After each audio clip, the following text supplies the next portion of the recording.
Donc je vais présenter, en tout cas inviter à nous rejoindre sur scène. Vous allez voir qu'on va être encore en duplex sur cette première table ronde. Patricia Savin qui représente l'Organisation pour le respect de l'environnement de l'entreprise, qui en est la présidente, donc de l'ORE. Je vous laisse le plaisir, Patricia, de nous expliquer le jeu de mots, j'imagine aussi avec l'ORE. Donc bienvenue à cette... vous prenez la chaise qui vous plaît. Ensuite, nous retrouvons Monsieur Bruno Leménager, qui représente donc l'Agence de l'eau à Dourgaronne, que nous avons eu le plaisir de rencontrer dans cette séquence introductive. Donc Bruno, vous connaissez, vous avez déjà votre chaise parmi nous. Et donc Estelle, nous retrouverons en ligne Hervé Lequenyec, le président du LISEA. Est-ce que Hervé, vous m'entendez ? Oui, bonjour. Bonjour Hervé, bonjour Monsieur Lequenyec, et bienvenue à distance donc, au World Impact Summit. Et également Audrey Corot, qui représente l'Office français de la biodiversité. Est-ce que Audrey, vous me recevez ? Oui, je vous entends très bien. Super. Bonjour à tous. Bonjour Madame Corot. Et donc je vais laisser la place à Estelle.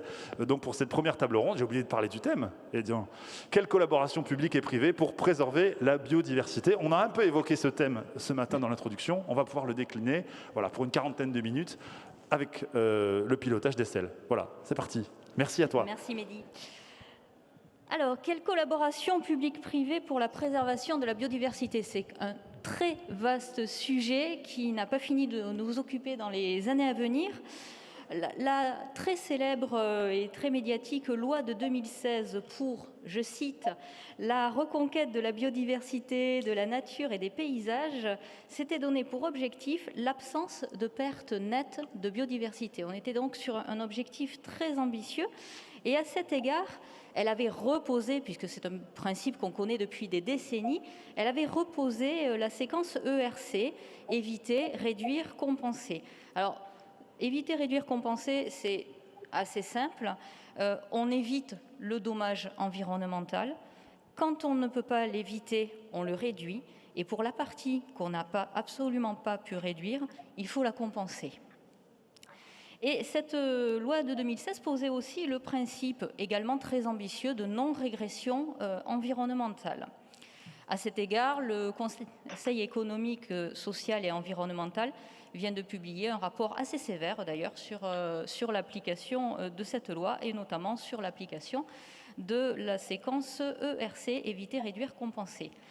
Parmi les préconisations du Conseil économique, social et environnemental, il recommandait au pouvoir public de travailler encore davantage avec le secteur privé. Alors je dis encore davantage parce qu'on ne part pas de zéro, bien évidemment, ça fait des années, voire des décennies, pour ce qui concerne l'association ORE, qu'il y a des collaborations solides entre le secteur public et le secteur privé. Je crois qu'on a un petit écho. Donc le projet, ça serait effectivement de les renforcer. C'est donc quand le public et le privé travaillent ensemble et que les entreprises s'impliquent qu'on peut être efficace dans la préservation de la biodiversité, et c'est l'objet de cette table ronde. Notre premier intervenant, c'est Bruno Leménager, qui donc a déjà sa chaise sur cette scène. Vous êtes déjà un habitué de cette journée et vous êtes directeur, je le rappelle, de la délégation Atlantique Dordogne pour l'Agence de l'eau à Dourgaronne. Vous êtes donc un des acteurs prépondérants de cette collaboration publique-privée. Les agences de l'eau, on présente très rapidement, sont des établissements publics de l'État qui ont pour mission de préserver la ressource en eau et les milieux aquatiques. À ce titre, elles accompagnent les collectivités et les acteurs économiques. C'est ce qui va nous occuper lors de cette table ronde dans leurs projets visant à améliorer l'utilisation de l'eau. Alors, pour commencer, est-ce que vous pouvez nous expliquer comment vous travaillez avec les entreprises dans la mise en œuvre des politiques publiques de l'eau ? Qu'est-ce que vous mettez en place avec les entreprises en pratique, concrètement ? Oui, bonjour à toutes et à tous, et à ceux qui nous suivent donc à distance. Au niveau de l'agence de l'eau, vous l'avez rappelé, les questions en fait sont pas sur la séquence éviter, réduire, compenser, qui sont plutôt des questions en fait de dialogue avec l'État, de dialogue de police en fait administrative. Nous en fait on est financeurs, donc on est effectivement solidaires. La façon dont on fonctionne, donc, c'est d'apporter un financement à tous les projets qui étaient évoqués. Donc je vais vous parler de deux choses, en fait, sans rentrer trop dans le technique. Pour faire simple, c'est déjà le volume de subventions, je l'ai dit tout à l'heure, mais je le répète, donc c'est 250 millions d'euros de subventions par an, et donc ces 250 millions d'euros ne sont pas du tout mis au service de la réduction de la compensation d'impact, c'est l'inverse. Nous, en fait, on vient financer ce qui améliore l'environnement, pas ce qui réduit les impacts. La réduction d'impact, donc c'est vraiment des choses qui sont prises en charge par des financements des maîtres d'ouvrage. Donc nous on va plutôt chercher l'augmentation de biodiversité, l'augmentation de diversité des milieux et l'augmentation du fonctionnement biologique des milieux. Pour être précis, comment ça fonctionne en fait, quel est le système économique qui mobilise ces 250 millions d'impôts, ces 250 millions d'euros, pardon, pas d'impôts, justement, ça n'est pas de l'impôt, c'est-à-dire ça n'est pas à partir des impôts, c'est à partir d'une taxe, à partir d'une redevance, et donc c'est à partir en fait de l'économie de l'eau. Et ce fonctionnement-là, pour être précis, ça fonctionne 80% sur des usages qu'on appelle domestiques et qu'on pourrait croire publics en fait, parce que ça s'appelle usage domestique, et puis 20% des usages privés. Alors qu'est-ce que c'est précisément les usages privés, pour être précis? Donc vous voyez la règle 80-20 à peu près sur ces 250 millions d'euros. Les 20%, c'est une redevance payée par les industriels et les activités économiques, dont les éleveurs, ça c'est la redevance pollution, donc ça représente 3% à peu près, donc 2,70 € sur 100 €. La redevance pollution diffuse, c'est 8,40 €, donc c'est-à-dire à peu près 9%. 7,30 € pour la redevance prélèvement. Donc quand on prélève, en fait, quand on fait des prélèvements d'eau dans le milieu, dans les ressources, que ce soit souterrain ou en surface, on paye une redevance, donc 7 €. Donc vous voyez, c'est un ensemble de redevances techniques qui génèrent 20%. Mais les 80% restants, en fait, c'est la redevance en fait, qui provient des usages domestiques, c'est-à-dire la pollution et les prélèvements, mais qui est au bout de ces usages domestiques, même si c'est les collectivités qui paient, c'est les usagers, c'est-à-dire c'est nous. Alors c'est nous tous, c'est-à-dire les usagers privés, mais c'est aussi les usagers économiques, les commerçants, les petites entreprises, ceux qui ne sont pas dans les grands industriels en fait. Donc ce fonctionnement-là, en fait, assure une solidarité, et j'allais dire tout le monde est concerné. Pour résumer et pour faire simple, si vous voulez, on paie à peu près en moyenne 5 € le mètre cube d'eau potable qui est donc prélevé et distribué en France, c'est à peu près 5 €. Et les agences de l'eau, en fait, récupèrent 50 centimes à peu près. Et ces 50 centimes vont être mis dans un pot commun qui va être en subvention pour venir en aide, donc notamment aux entreprises et notamment aux entrepreneurs. Alors c'est vrai que c'est plus classique et je vous en parlerai après. Nous, on va d'abord aider un peu en priorité les entrepreneurs agricoles parce que finalement sur un bassin versant, les questions d'impact, les questions de changement de pratique est là où il faut vraiment insister. Certes, il y a des choses à faire en ville, mais c'est d'abord au niveau de l'amont de la ville, au niveau de l'interland de la ville, au niveau des abords et notamment toute la surface agricole qui là a vraiment un gros impact sur les questions de ressources et donc indirectement sur les questions de biodiversité. Donc, vous êtes essentiellement financeur d'actions. Et avez-vous d'autres leviers que le financement de ces actions? Alors, le financement d'actions est un levier déjà très puissant. J'allais dire, je ne veux pas simplifier, mais il y a quand même une maxime qui dit un petit peu qui paie décide, c'est-à-dire qu'effectivement, le contact qu'on a avec les maîtres d'ouvrage dans les projets, le financement instaure un dialogue, et donc on essaie d'avoir un dialogue, non pas de tension, mais un dialogue de confiance, évidemment, un dialogue de collaboration. On a d'autres leviers, oui, c'est-à-dire quelque part, on a un levier d'influence dans cette relation-là. C'est-à-dire qu'effectivement, nos chargés d'affaires, nos chargés d'intervention n'apparaissent pas dès que le plan de financement du projet, la question du plan de financement se pose. On intervient le plus possible en amont et donc on essaie d'avoir le plus de collaboration possible. Je prends l'exemple des entreprises agricoles.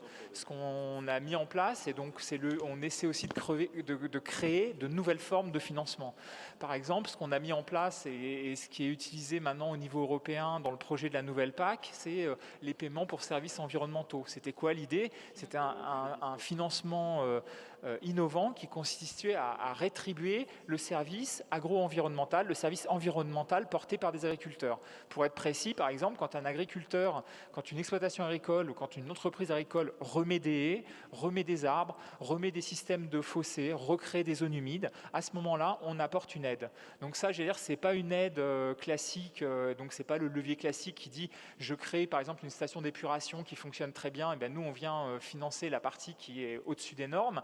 Là, c'était quelque chose qui est plus dans le changement de pratique, dans le dialogue avec des entrepreneurs, donc les entrepreneurs agricoles, et dans l'innovation.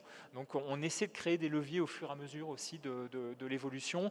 C'est un petit peu le thème, j'allais dire, au fur et à mesure que les nouvelles pollutions et les nouvelles tensions apparaissent, il nous faut développer de nouvelles stratégies pour essayer d'accompagner les acteurs pour qu'ils arrivent à en fait surpasser ces tensions-là et quand même améliorer l'environnement. Oui, et le partage de la ressource en eau et le paiement des services environnementaux, on n'a pas fini d'en parler. C'est effectivement des questions dont on aura à se saisir encore très longtemps. On va maintenant, si la connexion fonctionne, donner la parole à la représentante d'un autre établissement public, l'OFB, magnifique. Miracle de la technique. Donc Audrey Corot, vous êtes directrice des acteurs et des citoyens à l'Office français de la biodiversité. L'Office français de la biodiversité, c'est une toute jeune structure. Il est né au 1er janvier dernier. Il est issu du regroupement, on en a beaucoup parlé, ça a été très médiatique.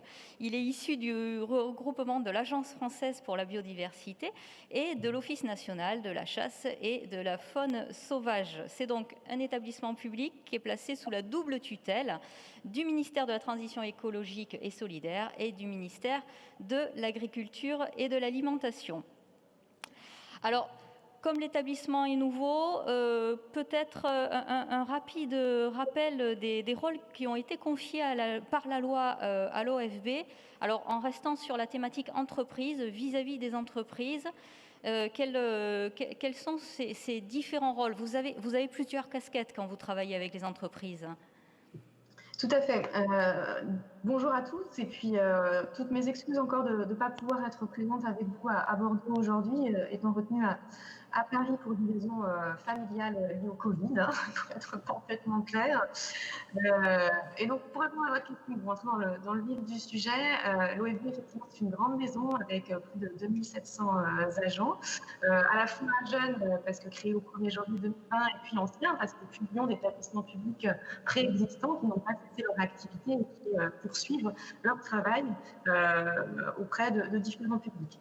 Plus spécifiquement sur la question des entreprises. Donc, on a différentes missions. On a une mission vraiment au cœur de l'activité de l'Office français de la biodiversité, l'acquisition de connaissances. Audrey, excusez-moi, est-ce que vous pouvez parler un tout petit peu plus lentement parce que le son est un peu haché? Merci. Je suis désolée. Donc, je disais une mission d'acquisition de connaissances sur la biodiversité. Donc, on n'est pas directement en lien avec les entreprises, mais de fait, ces connaissances sont publiques, alimentent un observatoire national de la biodiversité, notamment, et puis un certain nombre de données qui peuvent être utiles aux entrepreneurs quand ils veulent connaître leurs impacts sur la biodiversité. Une des deuxièmes grandes missions de l'Office, c'est l'aspect de la réglementation, ce qu'on appelle des missions de police. Et là, on va être sur la mise en œuvre de, par exemple, de l'application de la séquence éviter, réduire, compenser, dont vous nous parliez tout à l'heure. On a des agents qui, sur le terrain, au quotidien, vont contrôler les impacts sur l'environnement créés par un certain nombre d'acteurs, qu'ils soient publics ou privés d'ailleurs. Ça ne concerne pas que les entreprises, bien entendu. Et enfin, le troisième grand pilier de l'action de l'Office, c'est ce qu'on appelle la mobilisation des acteurs et des citoyens, mission pour laquelle moi je suis plus particulièrement mandatée. Et là, on a un mode d'action qui est très différent, qui est celui de l'accompagnement, à la fois technique, en termes de formation, ou bien encore un accompagnement dans la mise en mouvement, il faut prendre le mot mobilisation au sens premier du terme, de tous les acteurs, dont les acteurs économiques. Ça peut passer pour une toute petite partie par l'attribution de soutien financier. Je pense notamment aux acteurs du monde agricole dans le cadre du programme Éco-Phyto. Mais contrairement aux agences de l'eau, notre mode d'action il est essentiellement dans la production d'outils, de guides techniques, de modalités d'accompagnement, ou bien dans l'animation d'échanges au sein de communautés d'acteurs dans lesquels les acteurs économiques sont bien entendu les bienvenus et particulièrement impliqués. Juste 2 exemples. Nous animons le centre de ressources du génie écologique qui travaille avec les acteurs et notamment avec les entrepreneurs du génie écologique et du paysage pour trouver des solutions de restauration des écosystèmes et mettre en œuvre des solutions fournies sur la nature. Et deuxième exemple, nous animons aussi le programme Entreprises engagées pour la nature Act for Nature France, qui vise à mobiliser et à accompagner toutes les entreprises, quelle que soit leur taille et quel que soit leur secteur d'activité, dans leurs engagements volontaires en matière de biodiversité. Alors, on va en parler un petit peu plus de ce programme Entreprises engagées pour la nature, dont le petit nom est Act for Nature France, hein, si je le prononce bien. En quoi il consiste concrètement ce programme? Et puis, qu'est-ce qu'on vise? Quelle est son ambition? Alors, ce programme, il s'inscrit dans une initiative globale qui s'appelle Engagés pour la nature.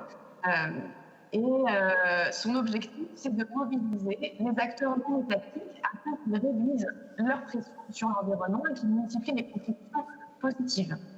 L'idée est que des entreprises, des collectivités locales et tous les acteurs qui les accompagnent dans leur progrès en faveur de la biodiversité puissent proposer des plans d'action ambitieux pour la biodiversité. Et donc, le volet entreprise de cette initiative s'appelle donc Entreprises engagées pour la nature Act for Nature France. Il a été lancé fin 2019, donc c'est à peu près il y a presque 1 an maintenant. Et nous avons 80 entreprises qui sont déjà adhérentes à ce dispositif, dont 12 qui ont déposé un plan d'action détaillé et sont donc pleinement engagées pour la nature. Alors, l'objectif de entreprises engagées pour la nature, c'est bien que toutes les entreprises, comme je l'ai dit, quelle que soit leur taille, quel que soit leur secteur d'activité, s'interrogent sur leur dépendance et leur responsabilité vis-à-vis de la protection de la biodiversité et puissent là où elles sont, si elles n'ont pas sur la biodiversité, commencer par 1, 2, 3 actions. Puis, si elles sont déjà pleinement engagées, poursuivre leur engagement et proposer une stratégie d'entreprise qui intègre la biodiversité au cœur de leur modèle d'affaires, au cœur de leurs activités et au cœur de leurs impacts. Une fois qu'elles ont adhéré à l'initiative, c'est-à-dire que leur dirigeant, leur PDG, a signé les principes fondateurs de la démarche, elles ont 1 an pour rédiger un plan d'action détaillé de mise en œuvre de cette intégration des enjeux de biodiversité. Ce plan d'action sera ensuite valorisé et puis évalué au bout de 2 ans pour voir si l'ambition initiale a bien été tenue. On est de notre côté à l'OFB, on va animer ce programme. On travaille sur l'accompagnement des entreprises, je vous le disais, en leur proposant des guides techniques, en mobilisant des relais comme les fédérations professionnelles, par exemple, ou bien les têtes de réseaux associatifs, une association de protection de la nature pour que tout ce relais puisse accompagner les entreprises. Et puis, nous souhaitons aussi démultiplier à l'échelle des territoires, parce qu'on sait bien que ce n'est pas avec une initiative nationale qu'on touchera forcément toutes les petites entreprises qui maillent le territoire français, et elles sont nombreuses. Et nous savons aussi que c'est en touchant tout le monde qu'on pourra avoir vraiment un changement massif de comportement. Et c'est ça qui est bien entendu attendu dans la mise en œuvre de ce programme et de cette initiative. Et là, on est bien d'accord que sur le programme Entreprises engagées pour la nature, les entreprises vont au-delà de leurs obligations réglementaires. Ce n'est pas une façon de simplement remplir leurs obligations. Non, tout à fait. Il s'agit d'actions volontaires qui vont au-delà de la réglementation pour s'engager et répondre aux enjeux que citait Madame Cabane tout à l'heure, participer vraiment à ce défi collectif. Une des baselines de l'Office français de la biodiversité, c'est tous s'engager pour la biodiversité. On est tous responsables et les acteurs qui s'engagent, les acteurs privés s'engagent et l'initiative vise vraiment à mettre en relation toutes ces dynamiques pour susciter des engagements significatifs. Merci beaucoup Audrey. Alors effectivement, ce double aspect, respecter ses obligations réglementaires et aller au-delà de ces obligations réglementaires, c'est bien le cœur de notre table ronde que l'on va poursuivre avec Hervé Lequeignac, président de l'ISEA. Est-ce que... Oui, je vous entends bien. Bonjour. On vous entend, on ne vous voit pas encore. Vous m'entendez bien ? On vous entend très bien. Voilà, Alors, je vais parler tout fort. l'ISEA, c'est la société concessionnaire de la ligne ferroviaire à grande vitesse Sud-Europe-Atlantique qui a été mise en service en juillet 2017, après 6 ans de travaux. Alors ici, à Bordeaux, évidemment, c'était un événement absolument énorme. Et la LGV Sud-Europe-Atlantique parcourt 302 km entre Tours et Bordeaux. Bien évidemment, la séquence ERC, éviter, réduire, compenser, a été pleinement mobilisée lors des travaux. Et puis, on va le voir après les travaux également. En tant qu'aménageur, donc, l'ISEA a dû mettre en place cette séquence. Est-ce que vous pouvez nous rappeler les choix que vous avez faits, alors en amont, pendant et après, pour mettre en œuvre cette réglementation? Là, on est bien dans vos obligations réglementaires. Voilà, tout à fait. Là, on est dans le respect des obligations. Donc, sur la phase éviter, on intervient moins que les services de l'État ou le secteur public, puisque c'est au niveau de la déclaration d'utilité publique que l'on définit le tracé. Et donc, en l'occurrence, entre Tours et Bordeaux, il y avait un tracé qui a été assez compliqué à définir compte tenu du nombre important de zones à protéger sur le tracé.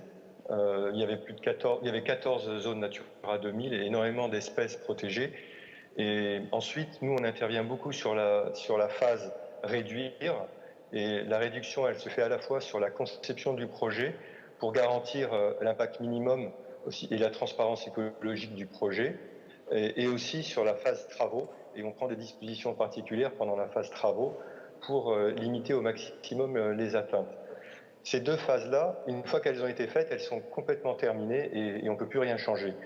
La troisième phase, qui est compensée, elle va durer dans le temps. Et pour toute la durée de notre concession, qui est de 50 ans, donc jusqu'en 2061, on va maintenir l'efficacité des mesures compensatoires qui sont mises en œuvre.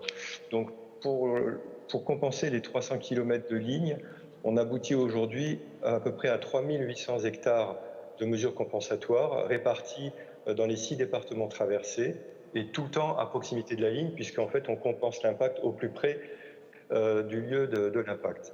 Donc c'est là où on a eu une grosse décision à prendre, c'était comment on allait mettre en œuvre ces mesures, comment on allait décider de la nature de ces mesures et comment on allait les garantir la pérennité de ces mesures.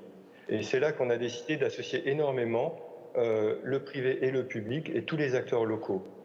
Donc on a pris du temps pour associer les fédérations de pêche, les chambres d'agriculture, les conservatoires d'espaces naturels, les services de l'État, pour qu'ensemble on définisse les cahiers des charges écologiques que l'on mettrait en œuvre sur l'ensemble de ce périmètre et la manière dont il serait suivi. Et on a fait le choix d'associer au maximum les gens qui connaissaient le terrain, qui connaissaient toutes les espèces endémiques qui étaient atteintes par le tracé de la ligne, et de les associer non seulement dans la définition du cahier des charges, mais ensuite pendant toute la durée de la concession, au travers de conventions qu'on a passées avec eux. Et on a à peu près 350 conventions avec des agriculteurs principalement pour la mise en œuvre de ces mesures, avec un énorme effort d'accompagnement pour que les gens comprennent bien ce qu'il faut faire et qu'on donne le maximum de chances que les mesures soient efficaces. Et l'autre moyen de les rendre pérennes, c'est au travers de nos obligations, on devait au moins 20% de ces mesures sur des terrains qu'on allait acquérir et rétrocéder au conservatoire d'espaces naturels. Et on a passé ce pourcentage à 30%. Donc 30% des mesures compensatoires aujourd'hui mises en œuvre font l'objet de terrains qui ont été rétrocédés au SEN, et donc pour garantir une très longue pérennité de ces mesures. Donc ça, c'était un aspect. Le deuxième aspect, c'était comment on organisait le suivi, le contrôle de toutes ces mesures. Et on a décidé de créer un outil, c'est-à-dire que notre outil de travail, c'est un outil qui est partagé intégralement avec les associations et les services de l'État, qui sera disponible à la fin de l'année 2020, donc d'ici la fin de l'année, et qui permet d'avoir accès à l'ensemble des cahiers des charges, l'ensemble des mesures de suivi que l'on fait, l'ensemble des mesures de contrôle, tous les résultats qui seront disponibles sur les 3800 hectares seront disponibles pour tous les services de l'État et tous les gens qui travaillent avec nous et qui ont accès à cet outil de base de données et d'analyse. Et ça permettra comme ça, pour nous, d'avoir un travail beaucoup plus efficace dans la démonstration de l'efficacité de ces mesures.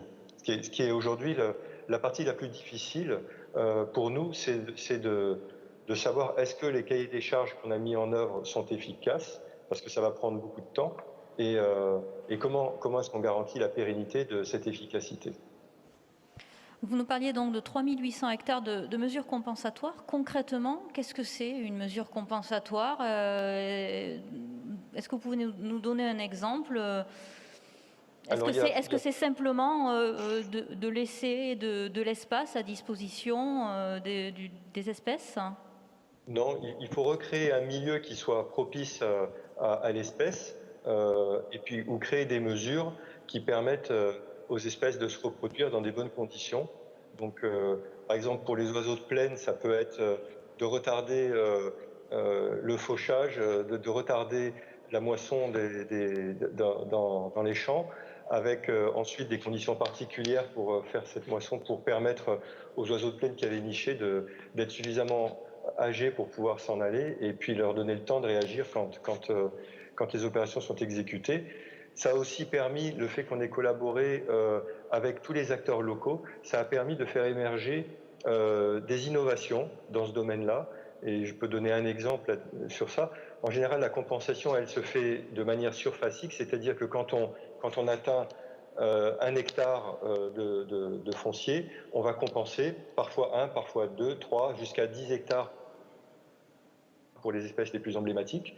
Et on a vu que pour le wison, qui est une des espèces protégées dans le cadre de ce projet, le wison d'Europe, une des grandes causes de mortalité, c'est un animal qui longe les berges des rivières, mais qui n'aime pas aller dans l'eau. Donc quand il y a un pont qui passe au-dessus de la rivière et que le passage le long des berges est interrompu, le wison va monter sur la route, traverser la route et redescendre de l'autre côté.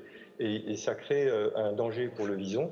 Et donc, au travers des discussions qu'il y a eu entre toutes les entités qui étaient associées, émerger une solution de reconstituer un passage sous les berges plutôt que de faire une compensation surfacique. Et ainsi, on a traité un peu plus de 70 sites pour lesquels on a créé sous les ponts des passages pour permettre aux visons en particulier, mais ça profite à tous les mammifères semi-aquatiques. Et donc, c'est une compensation qui vise à la protection de l'espèce, mais qui n'est pas surfacique, mais qui était très différente. Et ce genre d'innovation, a priori, donc on est en train d'en faire le suivi, et on voit que c'est quand même très utilisé par les mammifères semi-aquatiques. Le wison, c'est une espèce qui est très peu nombreuse dans le tracé, donc on a peu de passages de wison pour l'instant, mais on espère qu'à terme, ça ira en augmentation.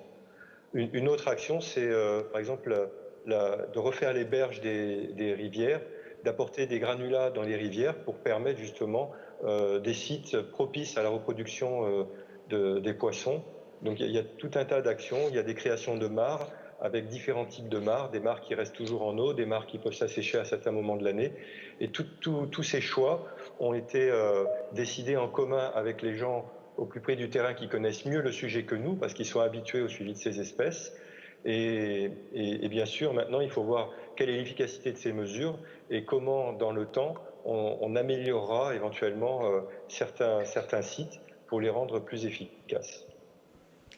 Alors là, on vient d'évoquer comment vous avez rempli vos obligations réglementaires. L'ISEA, au-delà de ses obligations réglementaires, finance une fondation biodiversité.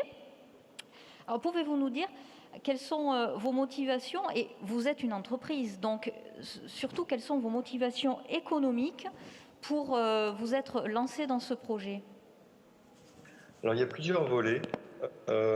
D'abord, il peut y avoir une certaine volonté de la part des gens au sein de l'entreprise qui sont dans cette activité de biodiversité, une volonté de toujours faire plus que ce qu'on demande. Et donc, ça répond aussi en interne à un besoin de motivation des équipes qui travaillent sur ces sujets. En plus, on se rend compte que dans l'ensemble des actions qu'on mène, le partage des connaissances est extrêmement important parce que les connaissances évoluent et pour bien mettre en place des mesures, il faut bien comprendre ce qu'on fait et comment on le contrôle.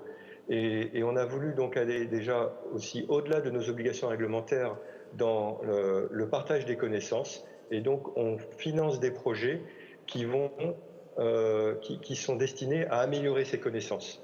Et donc ça nous aide sur deux plans, parce que nous, on en bénéficie directement dans l'efficacité de ce qu'on fait.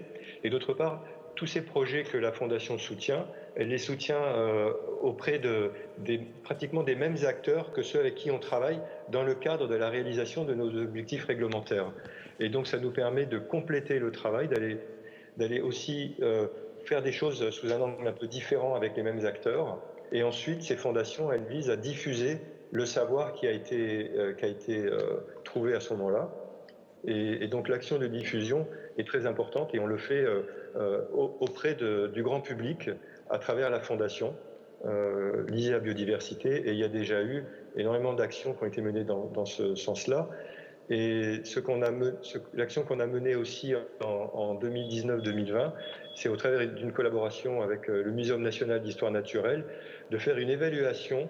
Il y a un peu plus de 100 projets qui ont déjà été co-soutenus par la Fondation, parce que la Fondation, en général, n'intervient pas toute seule, elle vient en complément de financement sur des projets qui sont aussi financés par d'autres entités. Et on fait une évaluation de toutes ces actions pour voir si jamais elles ont eu une portée, si elles ont été efficaces, si elles ont servi à quelque chose. Et on va organiser en novembre, le 19 novembre, un colloque en partenariat avec la Fondation qui sera accessible à distance puisqu'on ne pourra pas le faire en présentiel le 19 novembre et qui va donner un retour sur l'ensemble des actions financées par la Fondation Lisez la biodiversité et des pistes d'amélioration de manière à ce qu'on cadre mieux les actions dans le futur. D'accord. Merci beaucoup Hervé Le Quéniec. On va rester dans cette thématique des entreprises qui s'engagent et qui font plus que, on dirait, le nécessaire pour la biodiversité. Avec Patricia Savin, vous êtes présidente de l'association Auré. Vous êtes également avocate au sein de DS Avocats. Alors Auré, c'est une association qui a finalement une longue histoire, ou assez longue. C'est une association multi-acteurs, vous nous expliquerez ce que c'est multi-acteurs, qui a été créée en 1992. Elle fédère environ 180 membres, dont une centaine d'entreprises autour de toutes les questions environnementales. La biodiversité, c'est l'un de vos axes majeurs de réflexion. Et on va remonter un petit peu dans le temps et vous allez nous expliquer finalement pourquoi c'est créé Auré, à quel besoin des membres ça répondait et en particulier à quel besoin des entreprises, puisque c'est le thème de notre table ronde. Oui, merci. Bonjour à tous. Alors effectivement, on va remonter dans le temps et je vais même remonter à 1972. 1972, la grande alerte lancée par le Club de Rome qui nous dit « halte à la croissance ». Ce fameux rapport qui est un premier cri d'alarme. Ce cri d'alarme a été suivi en 1992 par le Sommet de la Terre à Rio. Sommet de la Terre de Rio, où il y a une prise de conscience internationale sur 3 grands défis que la planète devait relever, à savoir le réchauffement climatique, à l'époque on parlait plutôt de dérèglement climatique, l'érosion de la biodiversité, et puis l'épuisement des ressources naturelles et la déforestation. Donc en 92, ce sommet de la Terre, on l'oublie, mais ça a vraiment été un moment très très structurant de ce que nous vivons aujourd'hui en termes de contraintes législatives. Puisqu'en 92, il y a eu la Convention sur la diversité biologique, il y a eu la Convention cadre des Nations Unies sur le changement climatique et une grande convention sur la déforestation. Et à ce moment-là, il y a eu une prise de conscience de la part des acteurs privés qui a consisté à dire « nous ne pouvons pas rester en dehors de ces défis planétaires. Il nous faut, nous, secteur privé, nous structurer et anticiper. Anticiper ce que sera la réglementation de demain, parce qu'en 92, certes, les conventions donnent des trajectoires, n'ont pas de caractère impératif au niveau réglementaire, mais on le sait très bien qu'après, ça se décline au niveau européen puis au niveau national. Donc cette prise de conscience a donné naissance à ORE. Alors pourquoi ORE ? ORE, c'est l'acronyme de Organisation pour le respect de l'environnement par les entreprises, mais c'est aussi en référence à une phrase de David Thoreau qui disait « Quand l'économie avance, l'orée du bois recule ». Et donc les adhérents d'ORE, lorsqu'on a voulu créer ORE, on s'est dit « Il ne faut pas que l'orée du bois recule si l'économie avance ». Donc essayons de faire concilier tout cela. Et donc le besoin, c'était de décrypter les enjeux, d'anticiper, d'impliquer le monde économique. Aujourd'hui, ORE est un think do tank qui réunit entreprises, collectivités locales et avec des démarches d'ancrage territorial. Alors, quels sont les grands axes d'action aujourd'hui pour ORE, puisque vous agissez au national et à l'international? Alors, 3 axes. Le premier, c'est l'économie circulaire, produire, consommer différemment. Et je fais le lien avec la biodiversité. Si on produit différemment, on est dans l'éco-conception. Si on est dans l'éco-conception, on épuise moins les ressources naturelles. Donc c'est vraiment focus économie circulaire. Focus RSE, la responsabilité sociétale des entreprises, avec les obligations faites aux entreprises de rédiger leur déclaration de performance extra-financière. Et nous, on souhaite même que les entreprises aillent plus loin pour faire un rapprochement entre le financier et l'extra-financier, afin que ce qu'on appelle les externalités négatives, donc l'empreinte environnementale d'une entreprise, de son activité, remonte au comité de direction, et pas que ce soit simplement l'apanage de convaincus. Et puis la biodiversité, le 3e grand axe de réflexion d'ORE, biodiversité et économie. Et notre enjeu, et tout ce que l'on porte, c'est faire en sorte que biodiversité et économie riment, se concilient. Et nous avions à cet égard rédigé un rapport qui s'intitulait « Intégrer la biodiversité dans les stratégies des entreprises ». Donc c'est vraiment, il ne faut pas qu'il y ait d'un côté la stratégie économique d'entreprise et de l'autre la biodiversité, mais que la biodiversité, socle commun des activités, soit intégrée dans la stratégie des entreprises. Et donc nous avions, via des thèses, on a soutenu plusieurs thèses, créé un indicateur d'interdépendance des entreprises à la biodiversité. Donc moi entreprise, est-ce que je dépends un peu, beaucoup, moyennement de la biodiversité? Ce qui leur permet derrière, avec cette prise de conscience, de mettre en œuvre les actions adéquates. Pour faire tout cela, une équipe de 12 salariés, de très nombreux adhérents, des grands groupes, des petits groupes, des partenariats avec les collectivités locales, avec les ministères, avec l'ADEME, et des documents en libre accès sur notre site, ore2e.org, des plateformes Internet. Et notre réflexion, c'est vraiment casser les silos, avoir une vision globale et transversale. Donc, on l'a compris, pour les entreprises, adhérer à ORE, c'est une démarche complètement volontaire. Et ce qui les anime, c'est voir plus loin pour réfléchir à long terme leur activité et se donner les moyens qu'elle soit durable. Tout à fait. La motivation, elle va être multiple. Alors, pour les convaincus, c'est de trouver un réseau d'acteurs, d'amis, avec qui échanger, avec qui croiser, avec qui aller encore plus loin. Donc là, je dirais, c'est le plus facile. Pour les moins convaincus, c'est s'inspirer de ce que font les autres, via des groupes d'échange, des groupes de réflexion, pour vraiment passer de la prise de conscience à l'action. On est vraiment think do tank. Certes, on en a conscience, mais ce n'est pas suffisant. Il faut être dans le dur, dans l'action. Donc nous sommes vraiment un réseau d'échange de bonnes pratiques, de rayonnement des bonnes pratiques. Et puis ensuite, je dirais que la motivation, elle va être de rendre compatible l'économie et l'écologie. Elle va consister pour beaucoup, ça a été dit précédemment, je crois par quelqu'un, de donner du sens à l'entreprise. Savoir ne pas être simplement dans un modèle économique qui a ses vertus, mais donner du sens aux chefs d'entreprise, donner du sens aux acteurs économiques qui sont dans ce réseau. Et en quelque sorte, et pour conclure aussi, c'est trouver la raison d'être de l'entreprise, trouver une raison d'être citoyenne, je fais référence à la loi Pacte, et arriver à faire en sorte que lorsque l'économie avance, Laurey Dubois ne recule pas, mais Laurey Dubois vient même diffuser le monde économique. Merci Patricia Savin et puis merci de nous avoir rappelé quelques bribes de la philosophie d'Henry David Thoreau, qui est quand même un acteur important de la pensée écologique. Merci à nos intervenants. C'était évidemment trop court pour faire le tour de cet immense sujet. Collaboration publique-privée pour la préservation de la biodiversité, collaboration qui est bien sûr l'une des clés de la réussite dans ce domaine. Merci.